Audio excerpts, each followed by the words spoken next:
Let's talk now to Navy Commodore Oluwatoyin Olawumi, who used to be Chief of Intelligence at the time in the Nigerian Armed Forces, and of course is a military expert and strategist. Thank you very much for joining us, Commodore Olawumi. Thank you for your time.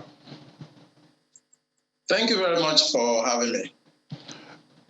10 weeks on with this situation in Ukraine, with the war, the invasion, whatever one wants to call it, did you think that 10 weeks on there would still be this battle in Ukraine? Yeah, thank you for that wonderful questions. Actually, as a military expert and looking at the strength of the Russians, I actually believe that by now the war should have been over. But, you know, in war, sometimes never say never, because I'm surprised that the Ukrainians were able to actually withstand the Russians this much. And I'm not also surprised because I know they are getting helps from the NATO countries.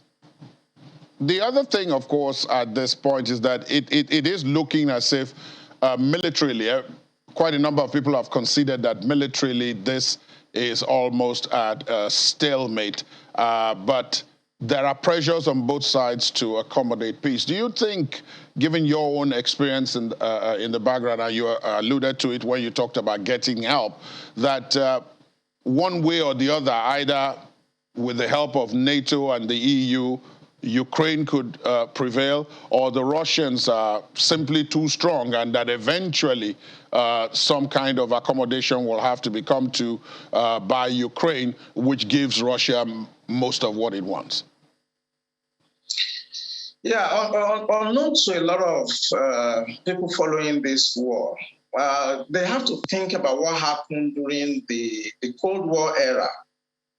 This is going to be a long haul. This war is going to go a long haul because for the allies, I want to refer to the NATO countries as allies. I think it's an opportunity for them to decimate the Russian aggression. They've done it in maybe Syria, and Georgia, Tbilisi. They've done it in Crimea and so on. I think they just want to use this opportunity to turn them to like North Korea in the long run. So it's going to be a long haul. There's a difference between battle and war. War is a series of battles. I want to predict that in Mariupol, for example, the Russians are going to win the battle. And I want to advise the NATO countries and maybe some of the people that are following the Ukrainians that this is the time for them to be good soldiers. A good soldier is that soldier that lives to fight another day. They should just surrender and try to see whether they can live to fight another day in Mariupol. But as I said, war is a series of battles, and if they win in Mariupol, there are other theater of operation that is still left to be conquered. But believe me, this is going to be a long haul. It's not going to end soon. And I think the NATO are going to use this opportunity to actually put the Russians into where they belong. I think they return them to North Korea. The many people, of course, also following this war do not seem to bear in mind, and I bring this up because you're a Navy man. Russia has a very large Navy, and a very large Navy in that area, which was why the sinking of the flagship of the Black Sea Fleet was so important. Do you think that part of the battle, the use of the Navy, we know that many of the missiles and the shells that are being fired into parts of Ukraine, including Mariupol, are coming from warships in the Black Sea. How important do you think a Navy is? And Ukraine doesn't really have much of a Navy to speak of. How important do you think a Navy is in this kind of situation? No, for Russians, you know, the Black Sea is their theater, and I think they need to hold on to the Black Sea for them to be able to actually, you know, launch long-range missiles, you know, the place of their choosing. But I must warn at this point that there's what we call revolution in military warfare. I mean, before we never knew that drones can be used in the way and manner it's being used today. So even though the Ukrainians don't have a strong navy or their navy has disappeared, I think the use of drone and especially kamikaze drones is going to be very, very useful in this theater.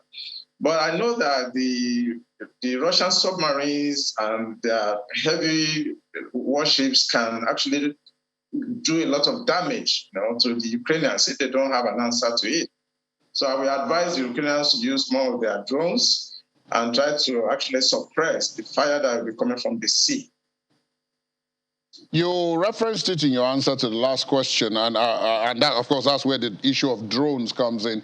The Air Force, there are those who say that he who controls the skies is in charge of the war and can decide when it is won or not. So far, it does appear as if the Russians have control of the skies, and that's why they're able to do so much damage in Ukraine.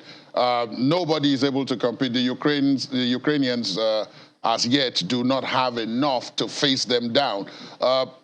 In the long run, even the midterm, how devastating do you think that advantage could be?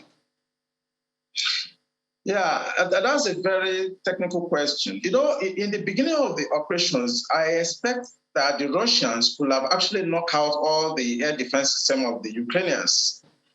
Surprisingly, they do not have a complete control of the airspace, which they're supposed to have done within 48 hours of that operation.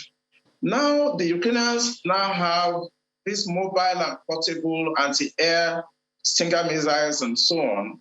And with the NATO allies bringing in more weapons, sophisticated weapons now, I don't see how the Russians are going to have a complete control of that airspace.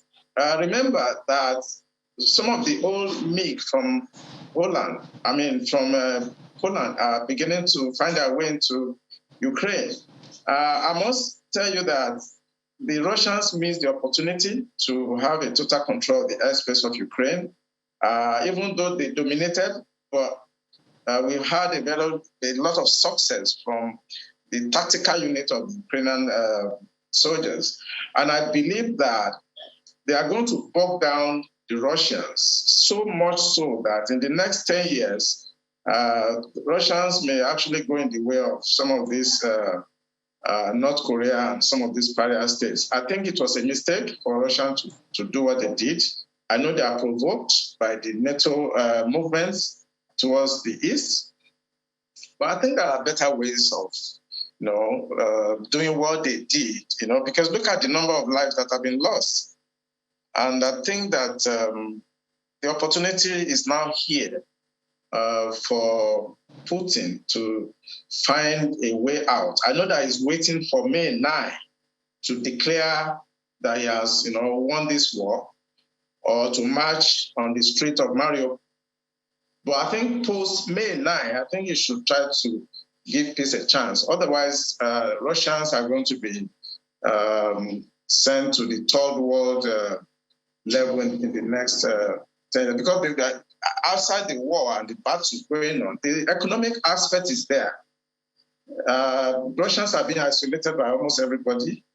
And I think it's a matter of time that they're going to capitulate, It happened during the Gorbachev, and I think it's going to happen again.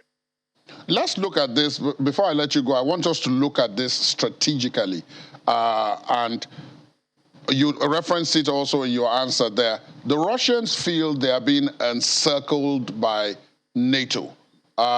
If Ukraine joins NATO, then what used to be the adversary will be right at the doorstep. It will be sharing a border with Russia. That's the thinking. And already many of the republics that used to be part of the former Soviet Union have since joined either NATO or the EU or both of them. And so Russia has a feeling that it's being encircled and that is in preparation for its attack or its destruction, slowly sipping life out of it. If all your neighbors are enemies of yours, then of course. Now, militarily, in terms of strategy, you've said that it was wrong for Russia to invade Ukraine, and there are many people who feel that way. But what was the alternative if this is what was being done? Yeah, the options are many. Outside the old Warsaw Pact and the NATO, we have new organizations that are actually, sprouting up every day. You have the BRICS. The Russians have the opportunity to join strength with China, with Iran, and with some of these Asian countries and form a very formidable economic bloc and disregard whatever NATO is doing. Look at China. China is rising. China has never fought a war in the past maybe 50 years or more. So I don't know why Russia feels that going to war is going to find a solution. Of course, the objective is not going to be met because at the end of the day, he's going to be tied down in Ukraine. At the end of the day, he cannot win that war. You remember the Berlin War, the East and West Germany. In the long run, Indeed. whatever territory he has taken now will be taken back from him. So I think it's a wrong move. I think he could have developed his economy with China, with Iran, with some of these other South American countries that are actually disposed towards him, and go the China way. China is one of the the second largest world power today. They didn't fight any war. So I think the options are there, but I believe that in the long run, Putin may be giving Kennedy's treatment because he has crossed the red line by threatening with nuke. Once you do that, you are jeopardizing the entire security of this globe. And nobody's going to allow that to happen.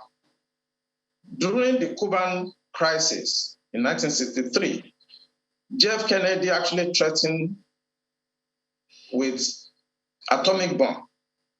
And what happened to JFK? My prediction is that any leader that threatens the world peace with nuclear power is going to be given JFK treatments in the long run. So I think the way this thing is going to be resolved is going to be so easy that it's not the way we are looking at it. Because once Putin is out of circulation, I think there's going to be peace in Europe. Indeed. Thank you so very much, Commodore Oravi, for your time and for your perspective on the program this morning. Thank you for your time. It's my pleasure. Thank you.